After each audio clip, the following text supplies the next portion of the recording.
All right, everybody, welcome to this episode of Learning the Tropes. Today, I am joined by author of Our Place on the Island, Erika Montgomery. Our Place on the Island is available now. Welcome, Erika. Thanks so much for joining me. Hi, Erin. Thank you so much for having me, and I'm really excited to be here and talk with you. Yeah. So to start, why don't you tell me a little bit about Our Place on the Island and sort of what your inspiration was for this book? So, having spent a lot of time at the coast, I really have a huge love for the coast and coastal settings. I find them just inherently very, very romantic. Um, the real impetus for this particular book was a summer that I spent on Martha's Vineyard. So I was not living in one of these wonderful rambling old cottages. I was actually living in the stable apartment next to one of them. So I get to sort of see it from afar, and I really understood kind of the history of it. And it belonged to a family that had been coming there year after year. So it was definitely their beach house, their summer house. So that was the start. I knew that I wanted that to be the setting. But then I was very interested in this idea of generations of women. So you have sort of three women at three different crossroads in their lives, and you have a daughter, a mother, and a grandmother. And I love this idea of all of them kind of coming together for a particular event in the summer. So I had to figure out what that event was. And I've always wanted to write about a wedding. And I thought it would be really fun to kind of flip that a little bit and have the matriarch of the family be the one who is getting married this summer. But more particularly, she's going to be getting married to the one that all the island gossipers are saying is the one who got away 50 years ago. So then I thought, okay, so we have this secret love story that this 70 something year old woman has been keeping somewhat to herself for all of these years, and then her daughter is drawn back to help her celebrate the wedding, and then her granddaughter is drawn back, and both of them have sort of romances in the wings as well. So um, sort of a long-winded way to say it essentially started with the idea of the setting of the beach house, and then the idea of exploring how at different stages in their lives these three women kind of grow and connect to one another, but also how their romantic lives come together as well. Yeah. And so something that we chatted about is, this isn't a traditional romance. Um, it fails one of the two cardinal rules. So one is a happily ever after, which this book does have. But what it doesn't have is kind of the central love story, because instead we are really focused on the women's lives themselves and their relationship with each other, even more than kind of their romantic partners. Can you talk a little bit about sort of that decision to kind of center those relationships? Absolutely. I and we had talked about this, you and I, that I definitely cut my teeth as a reader and a early writer on traditional romances and the structure of that. So I very much have a very strong love and appreciation for that. When I first started writing novels for um, with the hopes of being published, that was really my wheelhouse as I was submitting romances, historical romances to all the traditional imprints of the time. And I sort of I had my hand in everything from Viking romances Ugh, bring them to, back. We don't have enough Viking romances anymore. I well, get so Vikings and medieval oh, times. oh, Aaron, Yeah. Aaron, I have like three or four in a shoebox in the closet. We'll Okay. talk after this. I'll say, yeah, there's a reason they're still in the shoebox. Actually, they may be on floppies. Oh Those gosh. ridiculous floppies, better left there. But I knew that I always, I loved the core of the romantic plot. So I submitted those for several years, did not get a lot of traction. So then I tried my hand at other genres, and we're talking everything from thrillers to horror to sci-fi, everything. And I had the benefit of a couple wonderful agents along the way who helped me sort of clarify one in particular. She said, you seem to be all over the place, and but yet the one thread that seems common in all of your stories is the romantic subplot, that you really seem very interested in kind of exploring that. And then sort of fast forward, um, I found a way to kind of merge that with more of a women's fiction structure, which, to Hmm. your point, is absolutely more what this book is, because I was equally interested in how these women forged their, or sort of how their relationships grew with each other through these experiences, as well as, separately, how their romantic experiences shaped them, but also, as you're saying, how those romantic relationships shaped their relationships with each other. So in that way, it is not a traditional romance for sure. So I kind of wanted to explore both things, and hope that I did that well. Yes, I would say that you certainly did it well. And the thing that I found really interesting about the book, and it's what I read it a little while ago because we had this scheduled early. It's been a fun dance to get to talk to you today. So forgive me because I don't remember. I know it's Cora and Mickey, but the Cora's daughter is Is heady. And Aaron, Hetty. you have every excuse for that. I find I can't remember. Like when I can't Okay. remember the characters, that's a problem. You remember a hundred and hundreds of characters. Yes, Hetty. Hetty Yes. is the daughter, right? And Almost 50. not to do an entire sidetrack, but have you seen the Barbie movie yet? I have not, and Okay. I'm going to have to see it separately. My daughters are going to go on their own, and I'm going to do a Oh. watch party with my sister. So that's Oh. more information maybe than you needed, but no, I have not seen it yet. Have you seen it? I have seen it and I'm obsessed with it. I will be seeing it again tomorrow. I'm fully Barbie pilled. But a lot of it is about kind of like, not to give anything away, but it's about like kind of womanhood and motherhood in a lot of ways, and a lot of really interesting non-traditional paths to motherhood as well. um, and what I loved about this book was the way that Hetty kind of sits in the book about how difficult mother-daughter relationships are, because Cora, who's the grandmother, and Mickey, who's the granddaughter, have a really close relationship. But somehow Hetty, who it's her mother and her daughter, is unable to forge that. And I thought that felt really true for a lot of relationships, or familial relationships. That's not really a question, but if you have anything to say to that, sort of, I assume that was intentional, but yeah, I'd love to hear sort of about any thoughts you have around that. Yeah, it was absolutely intentional. Very often I find, as a writer, I have more fun kind of exploring relationships that aren't necessarily as close to my experience. And I think, having had a very strong relationship with my mother, but also a strong relationship with my grandmother. However, also seeing tension in other um, relationships with other family members, and mothers and daughters, and that sort of thing. And I think that so often that is the case, that you know and especially in this situation where we've got them in, three very different generations. And I also love this idea, and I think this is something I tend to look at in books that I'm either wanting to read or wanting to write, is, what do we know about our mothers, and what don't we know Mhm. about our mothers? And I think that so often we're surprised that they had this life, and that they were this person before they became a mother, or before they became a wife, or whatever, whatever their journey was.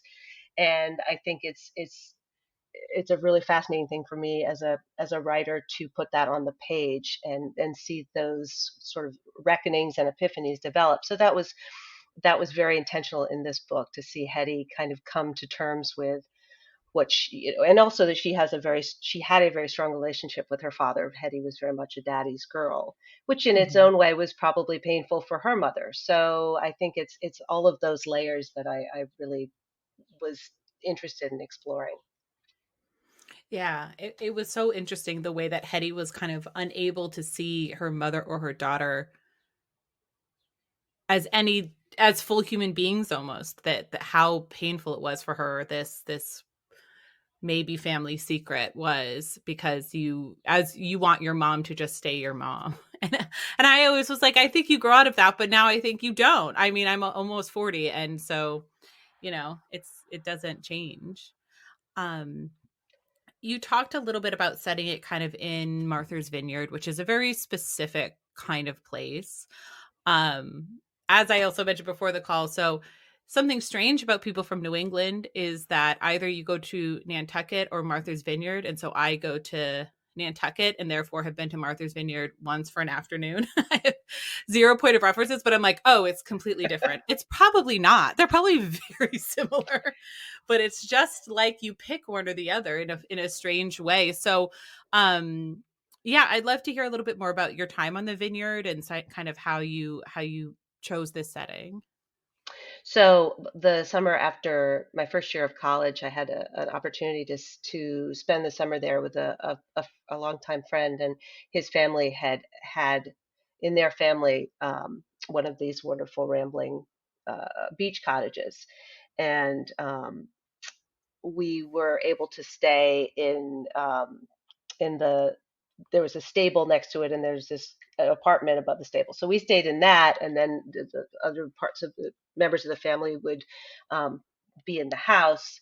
So I guess I sort of was able to spend time in both worlds of sorts. I think it was, maybe that's not the best way to put it. It was, I was certainly welcome there. It wasn't that at all. It was just more like, I think I was more fascinated, and I've certainly romanticized in retrospect just the scale of it, the kind of the escape of it, the romance of it. And like I said, I spent the summer there and worked at a bakery up the road, and it very much based the setting of this book and this sort of enclave on the the area where the house was. So I really do feel like I had a pretty strong frame of reference. And there's some research that I was able to do online because I didn't necessarily remember the geography as well as I probably should have.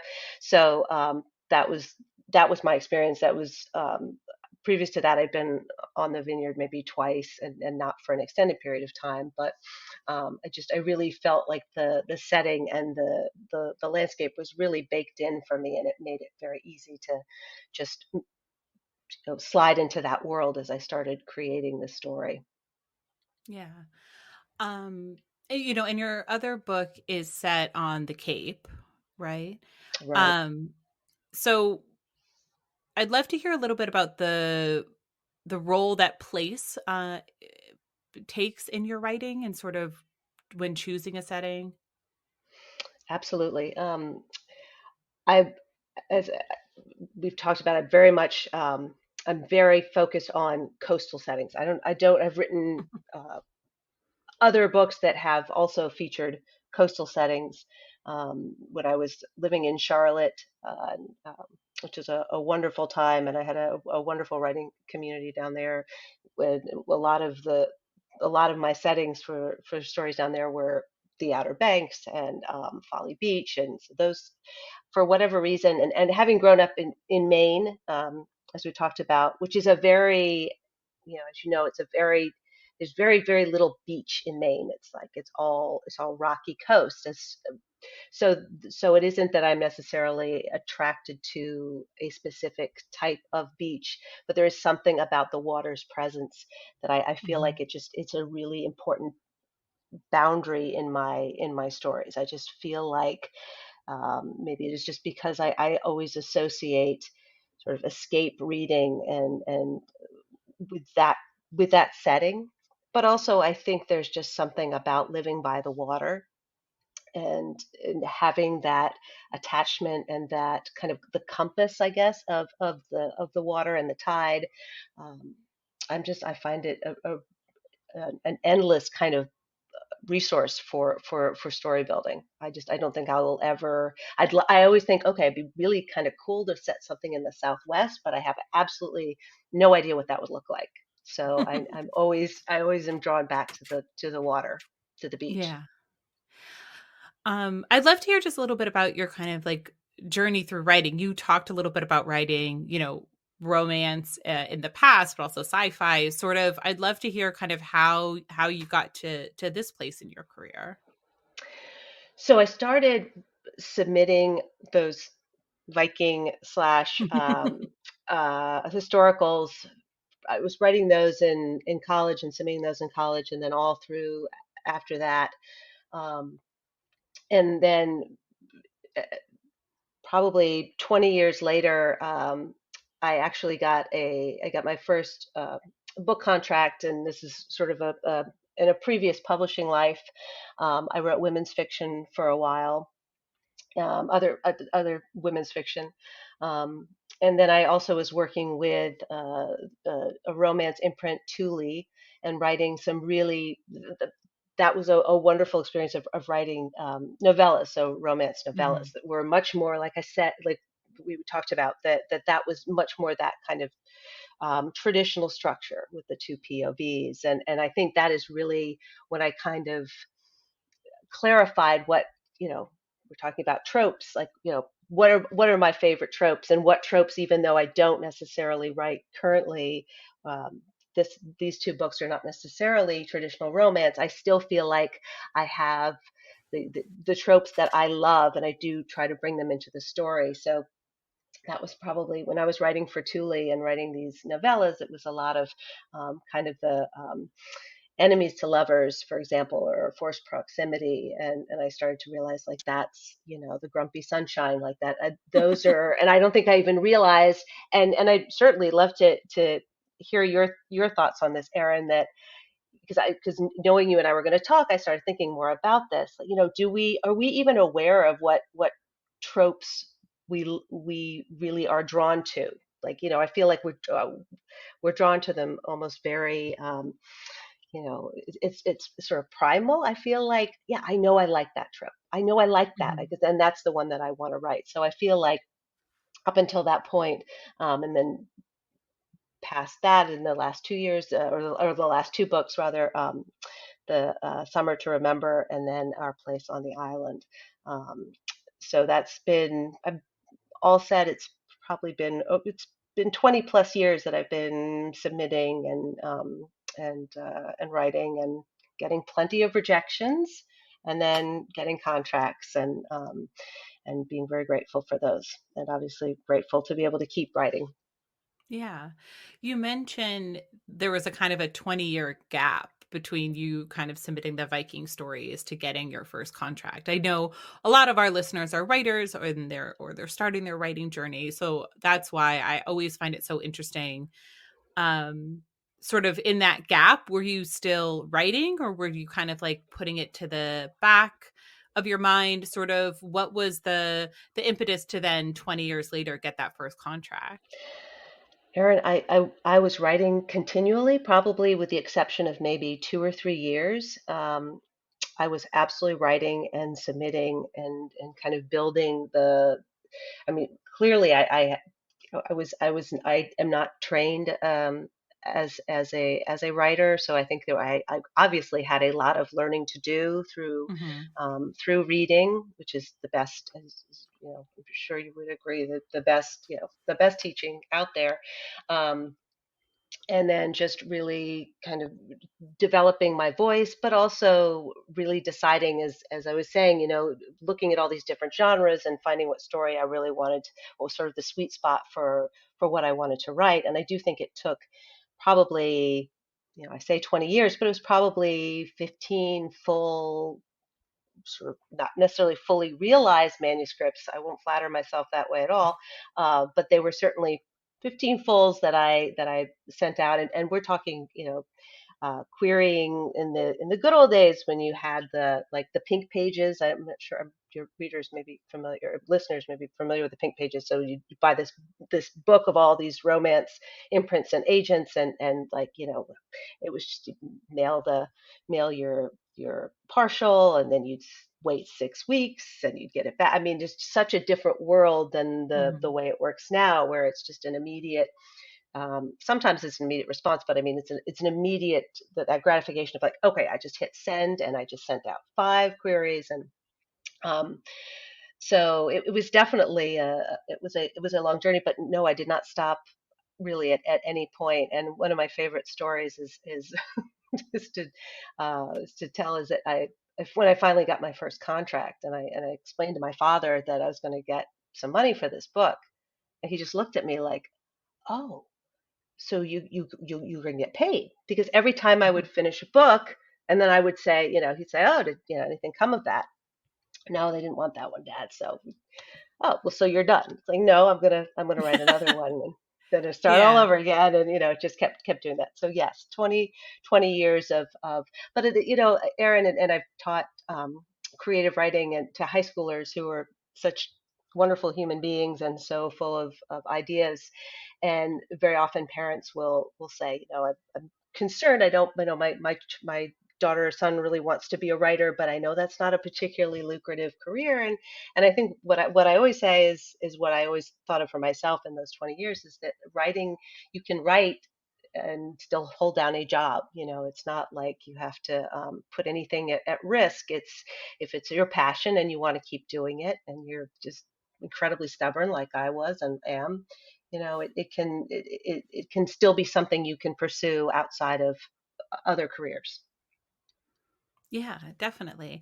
And I feel like I definitely came from a community or a family where everybody was very like scientific or sports based. And then I was not. Um so it's always so interesting because I thought like if you want to be a writer, then you are a novelist and that's the only choice. When that's not, and there's so many careers and things you can do with writing, including novel writing. But also you can make a living as a novel writer and not as a novelist and not, be, I don't know, like James Patterson or something. I think everybody is like, well, there's only one of these like giants, but they're not. There are people who are kind of making their living this way as well.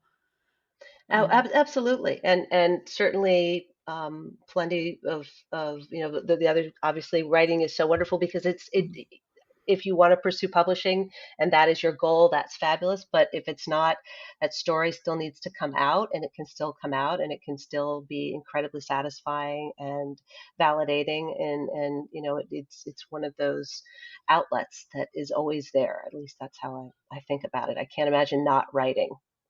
I really yeah. can't. You mentioned tropes, which is obviously why we're here. We love tropes here.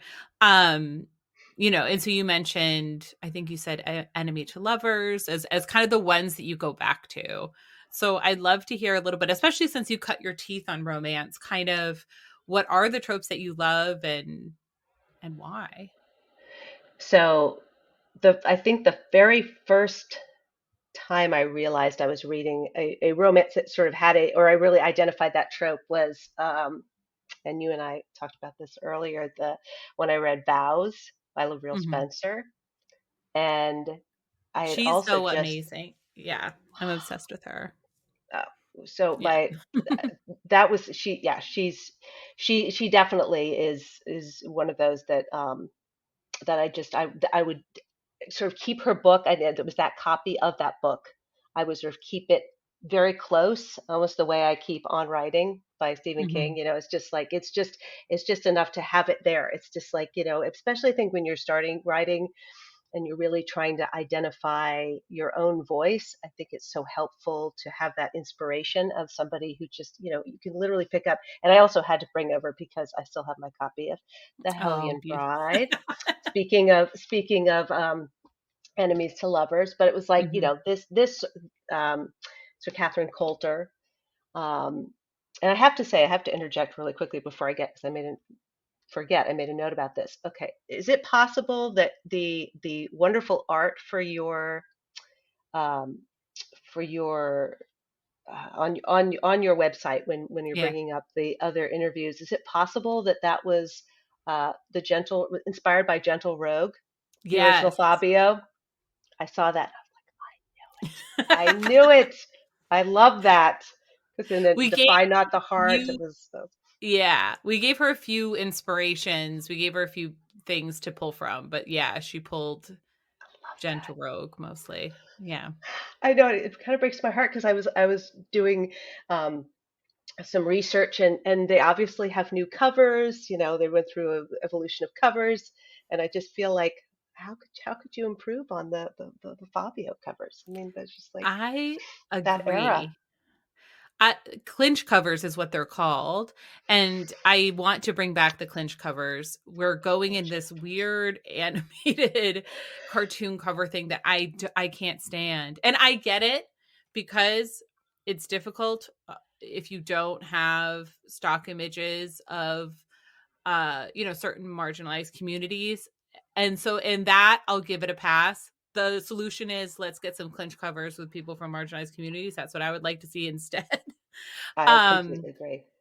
but yeah, it's I think it's a bummer, and I think it's this neutering of romance in a way that I find kind of like troubling, especially in the way that kind of societally we're going in response to kind of sex and purity culture and things like that I find worrying. And then yeah, it's these covers that were so much fun and they really let you know what you were getting, you know? And I think I that's the other issue. Sorry to interrupt, but that's the other issue too, is that, this is a women's fiction novel, Our Place on the Island, with romantic elements, and you see the cover and you get that from the cover. That's what it looks like. So you're picking up the right book.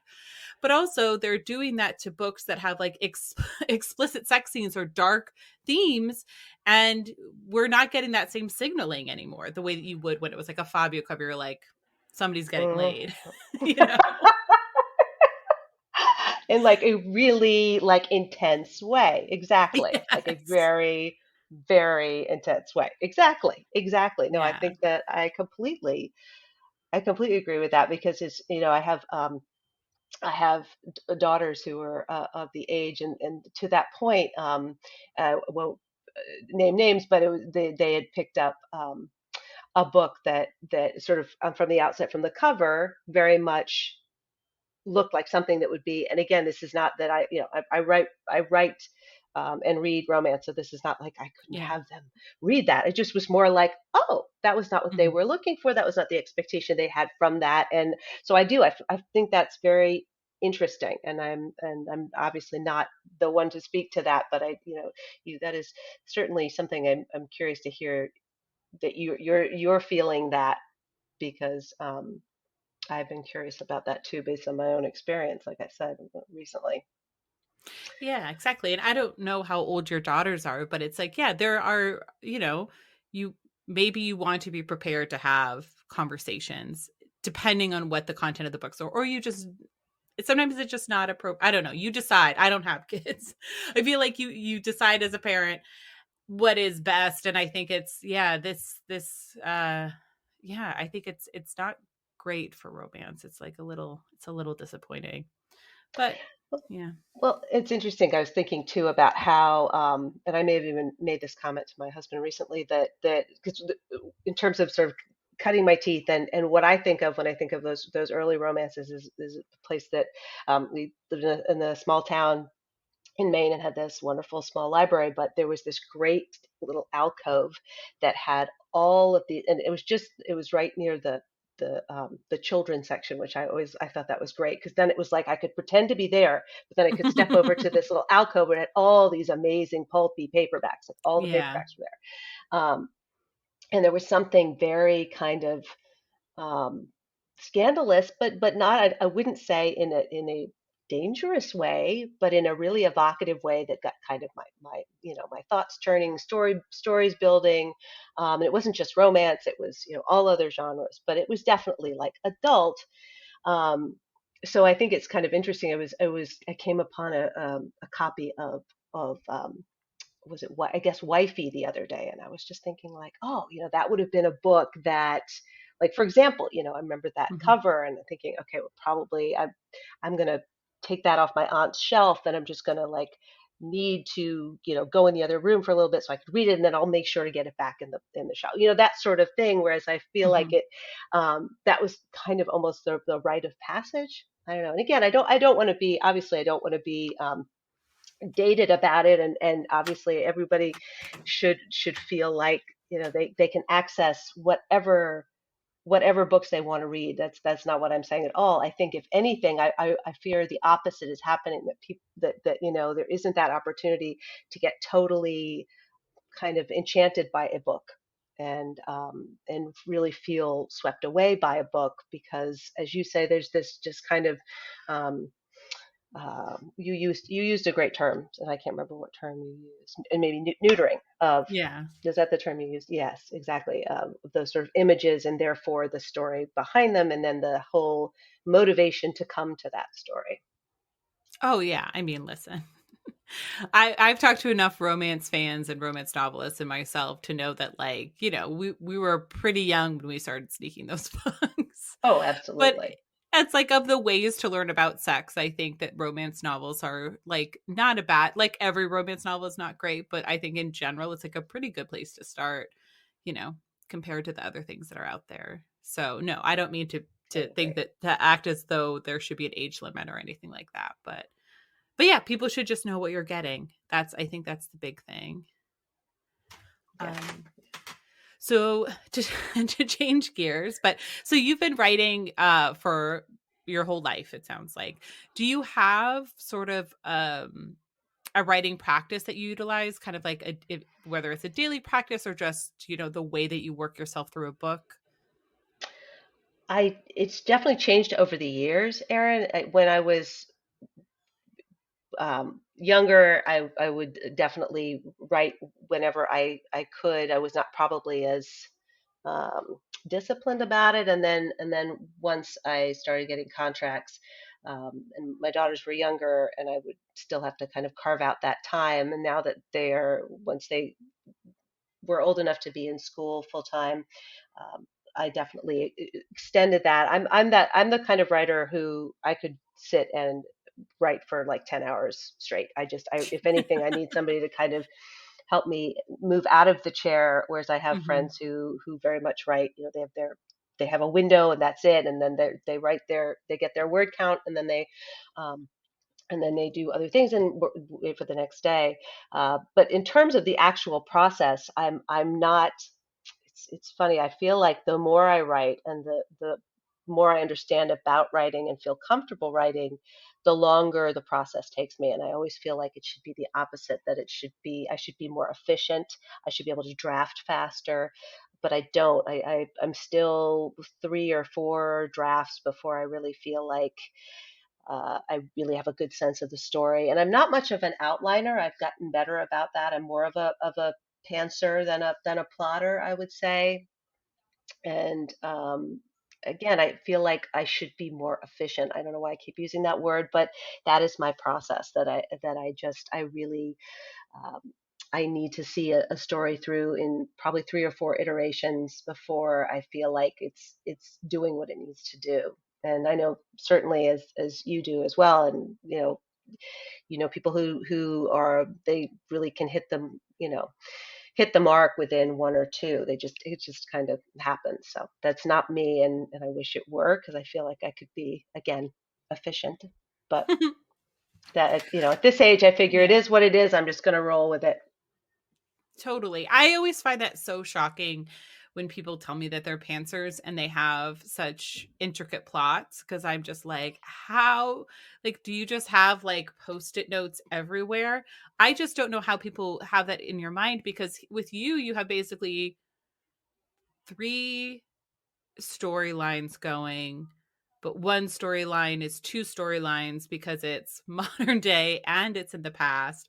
So that seems like a lot to juggle. Sort of, do you, how? I guess is my question.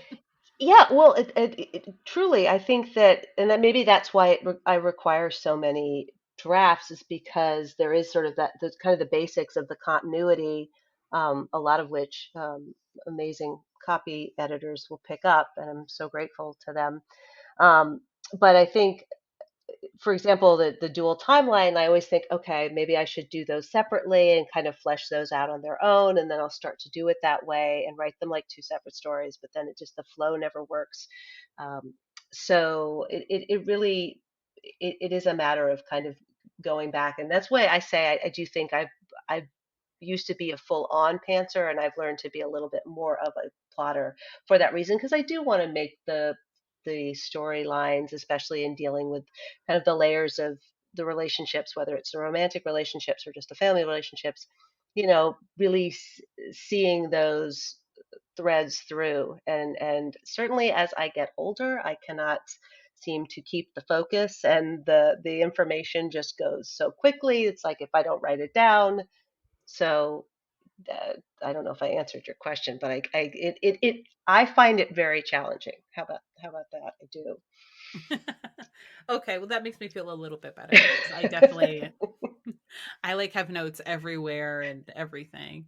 Um, yeah. So part of this novel is set in the 60s or 70s, the past. So it's the backstory is in 1948. Oh, geez, I was so No, no, off. no, no, no, you're not all. The other one was set in like the 70s. The backstory was Mhm. set in the 70s. Okay. So, yeah, Oh, that's oh, yeah, of why. course, because it's like kind of like after the war, sort of a Exactly. Yep. yeah. Right. Their first summer back after the war. Hmm. Um, so I'd love to hear a little bit about, kind of the challenges, if there were any, to kind of writing a mini historical, I guess. And you do such an amazing job of capturing a time and a place and a group of people where I think it's always so magical when authors can bring somebody into frame and then have them move out of frame and you imagine they have an entire life. Like we're you know what I mean? That kind of it doesn't feel like just kind of stock characters coming in to serve the story and leaving, but you're like that one gossip. I'm like, oh, she had a whole thing going on that we didn't get to see. But yeah, I'd love to hear a little bit more about kind of forming that backstory or Well, the 1948 story. well, thank you for those very kind words, Erin. I really appreciate that, because it certainly that I appreciate that very much. Um, that was a period that I because I'm not um, a true historian, and I'm always embarrassed to say that I have to do probably a lot more research in history than I probably should have to do. But that said, I was really fascinated by this idea of women, specifically women at that time when they had some women had had opportunities to pursue careers in, when the jobs were opened up and men had gone off to war, and some women were more than happy to kind of come back to more traditional roles, and then some women, it was kind of like a bait and switch. And Yeah. I thought, what were their stories like? I thought that would be very interesting.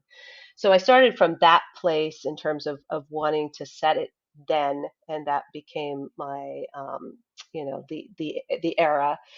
And then in terms of the research I needed to do to kind of do world building, I didn't have to really do a lot of that, because I think I did keep it fairly contained in terms of where they were and what they were doing and what was going on. But I tend to be somebody who I know I have friends, and I'm sure you do too, that just the writer friends that the research is consuming, and they just get so down the rabbit hole of research. I tend to be a little bit. I'm so impatient to start the story. So very often I Hmm. will get kind of the general framework of research done. And then as I'm writing, I'll just have little placeholders where if I need to have, like, I need to know what the textile was, or I need to know if they could have, how much they would have had to pay for that bottle of milk or whatever. Um, so my research is I don't do huge deep dives.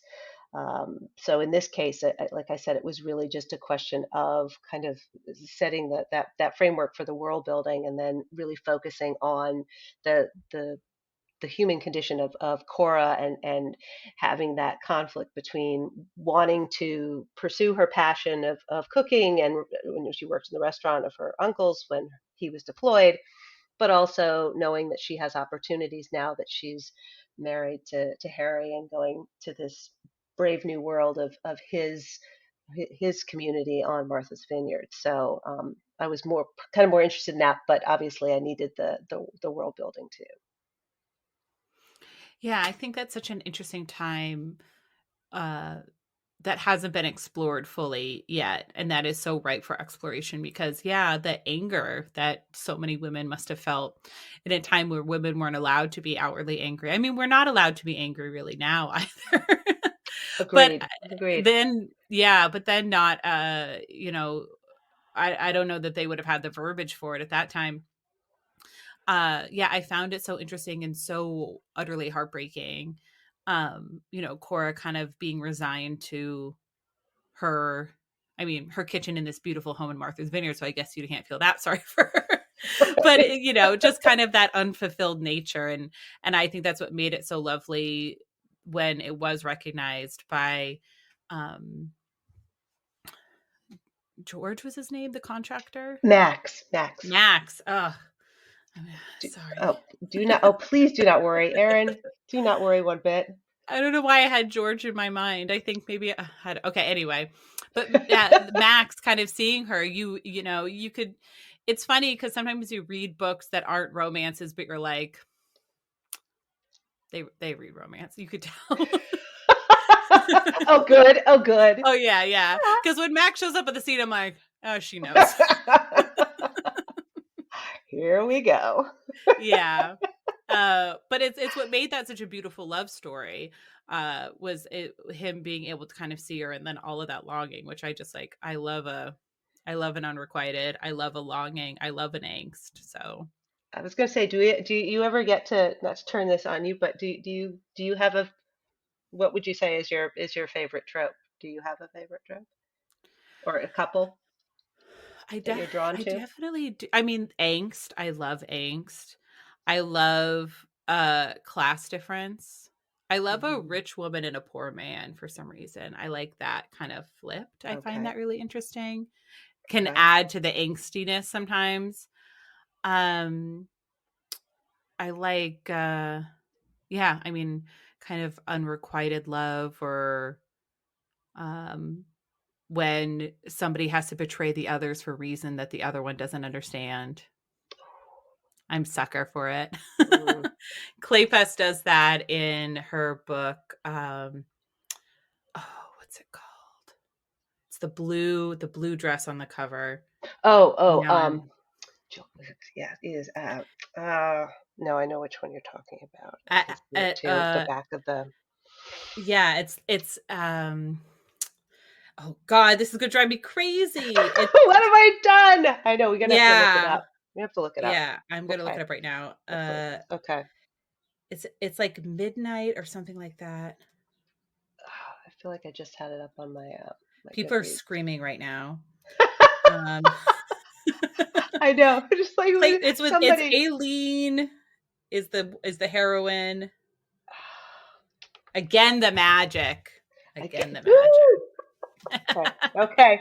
All right. That Okay. yeah, that one I would say that book is one that is every single one of my my It checks off all those checks boxes, off huh? every one of my Mm. tropes that I love. I also like any hero who thinks he's not good enough for the heroine. I'm like, yes, suffer. I love that. I love it. I love So it. all of those, yeah.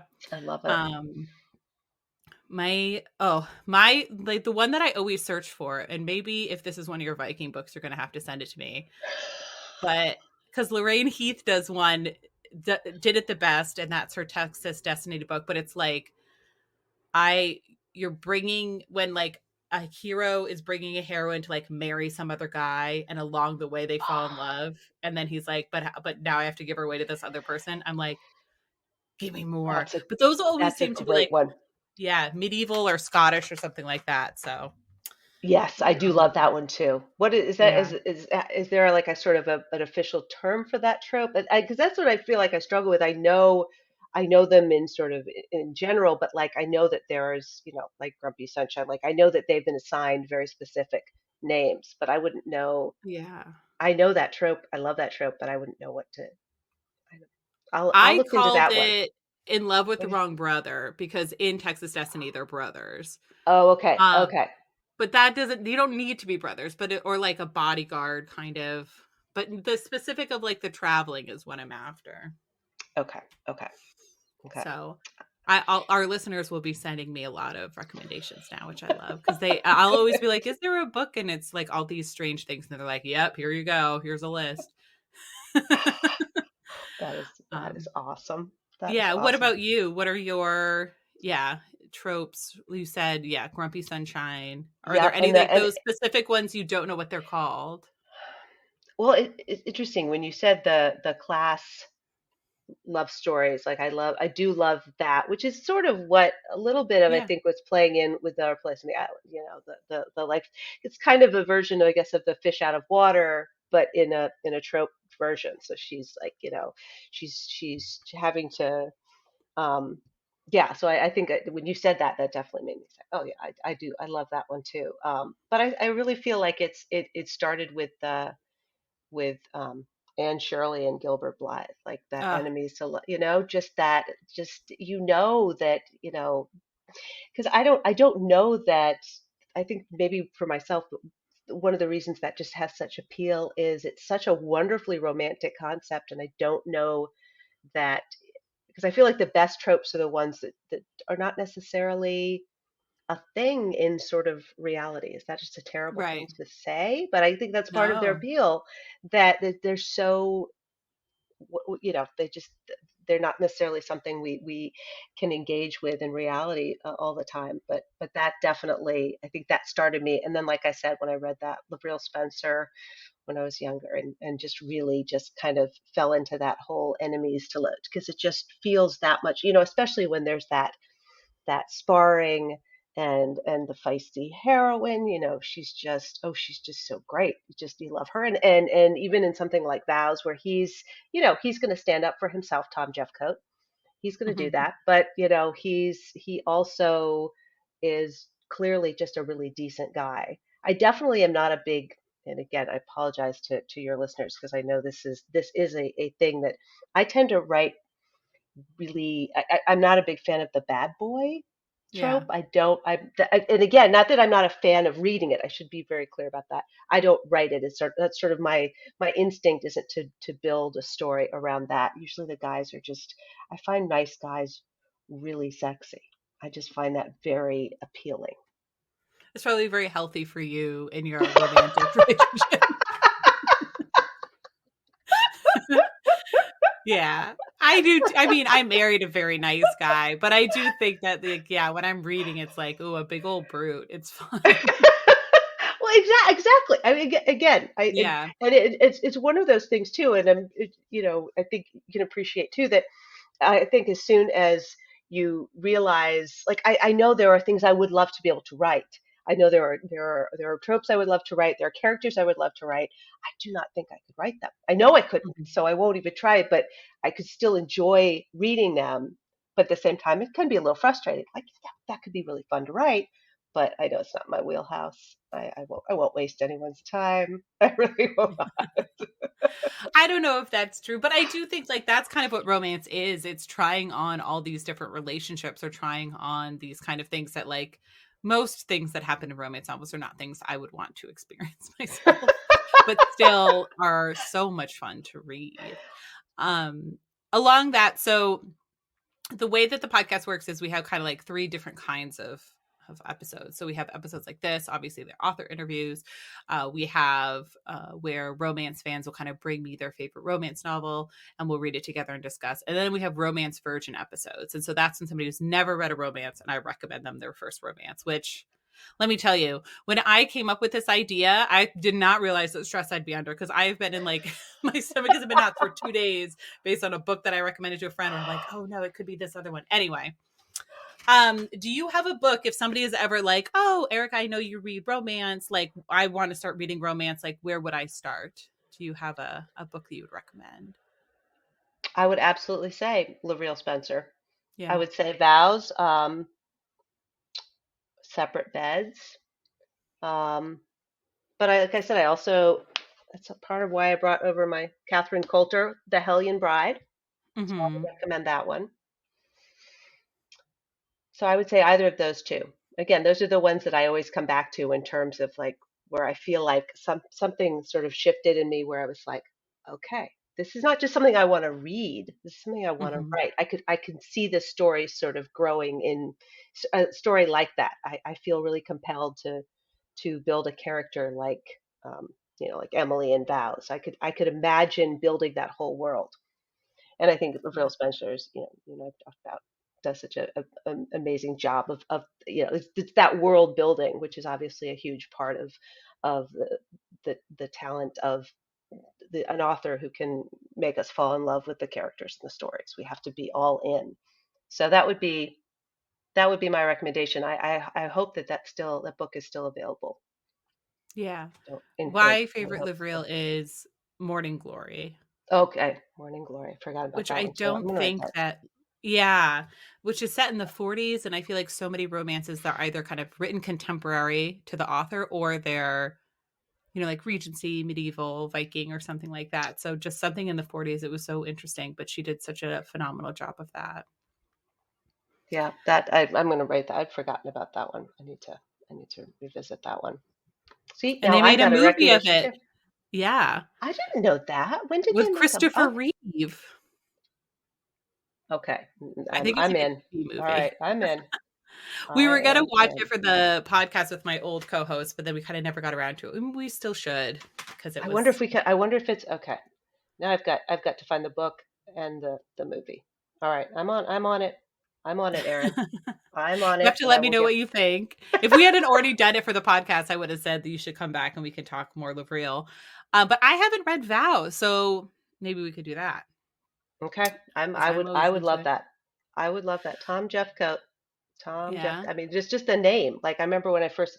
It's like that. I mean that I feel like every hero I've written after that, it's Hmm. just like that was the measure. Like, can I get a name that is so like? And there's actually a Tom in Our Place on the Island, um, and I would say he's he's a catch. He's not Tom Jeffcoat, but he's his own Tom.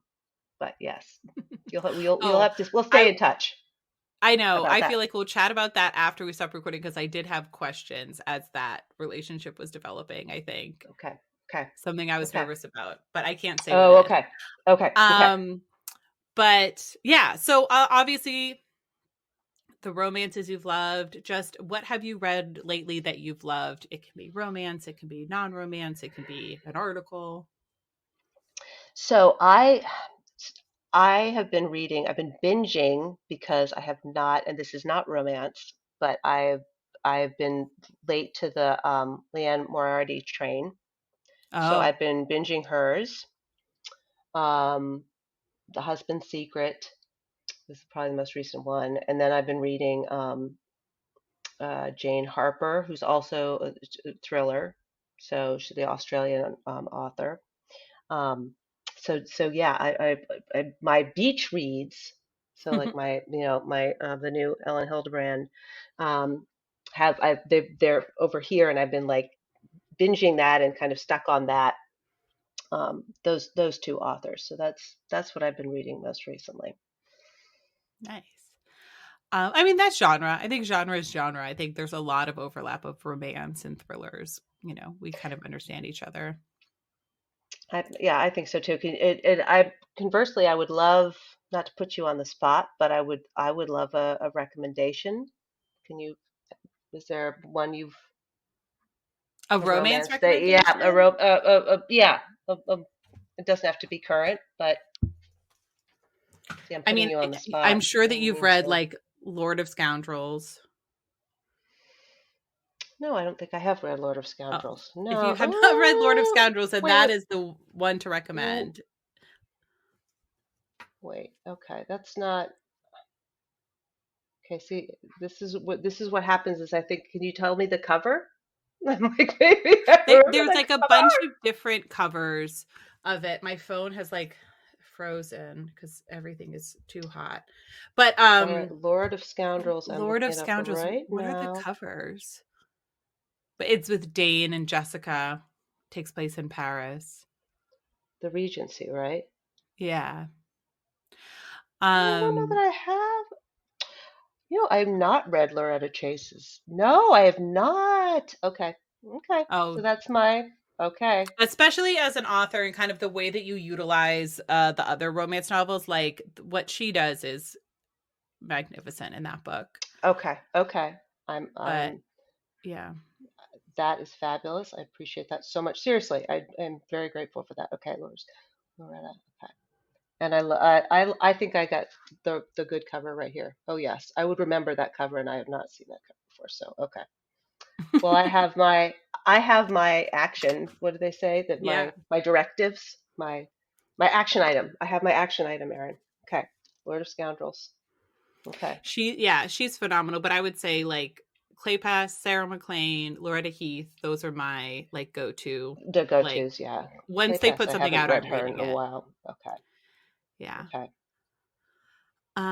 So we end every episode by asking what has you swooning. So swooning could be anything. It can be a TV show.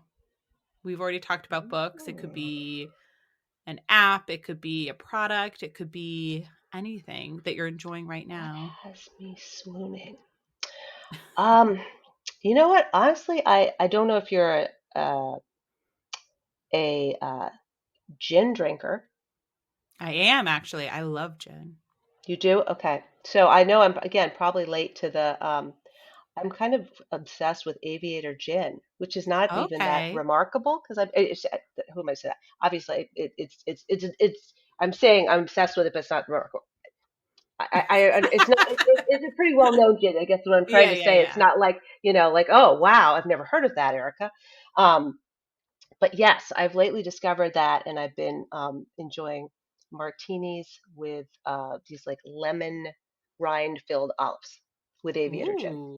That is that is swoony to me right now. And the Aviator gin, because I like a very like floral gin. Sort of what are the notes there?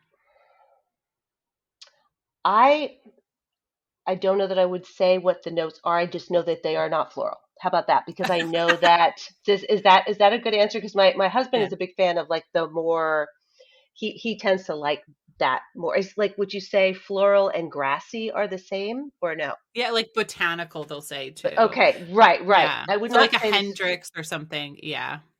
okay. So you are see I can tell Aaron I'm already out of my league. Why did I step in this pool? Like No, what was I but if you thinking? like it, Good that's for all that you. matters. No, I if know, but that's I all that feel like matters. I was like, oh, I have this new gin I love. Are you a gin person, Aaron? As if like, oh man.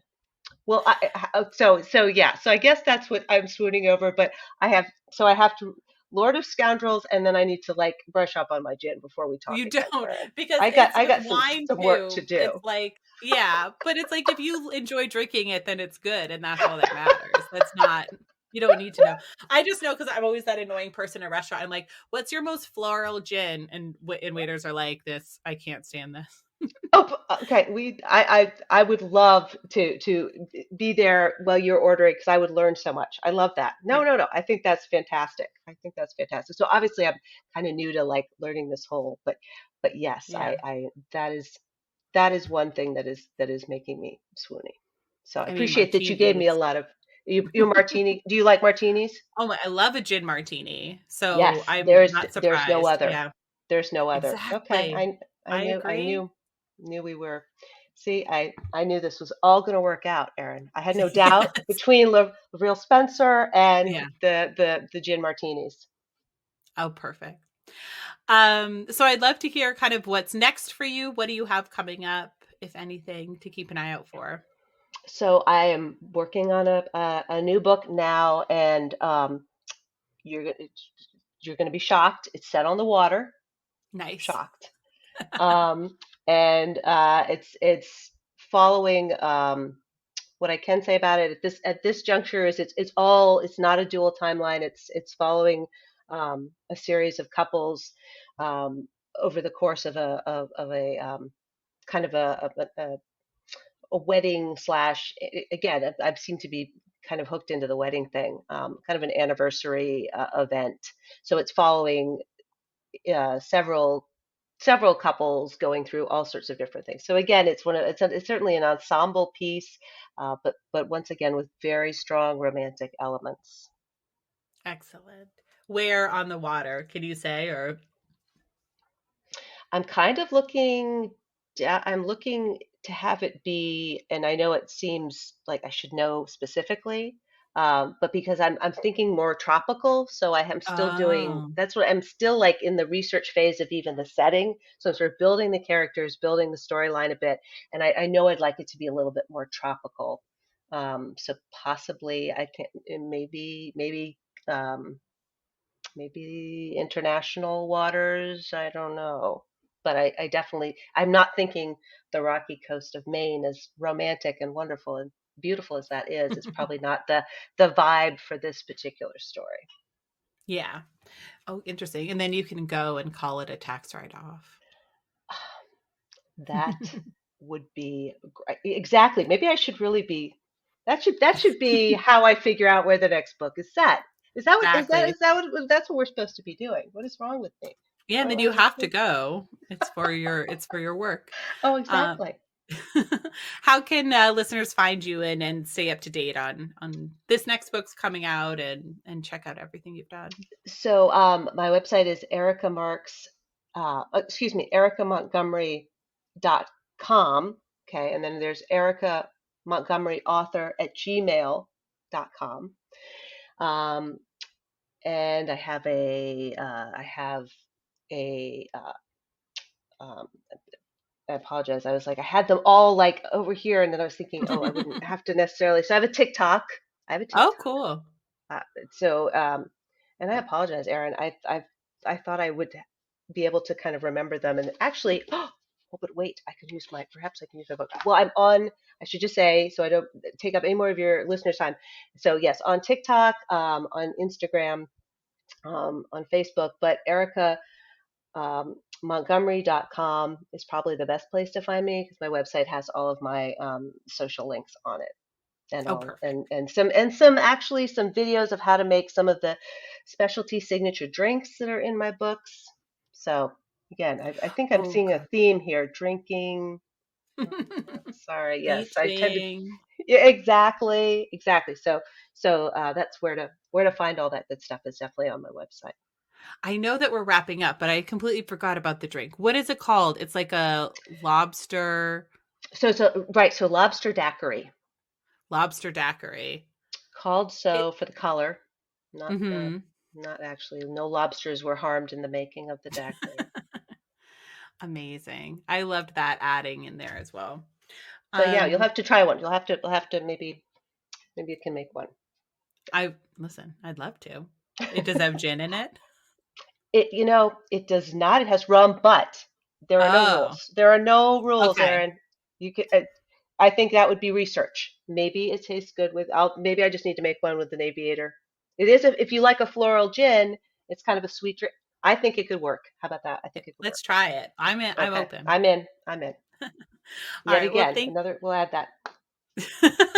thanks so much for joining me. It was such a joy getting to chat with you. And Oh, to all our listeners, thanks so much and happy reading, everybody. thank you so much, Aaron.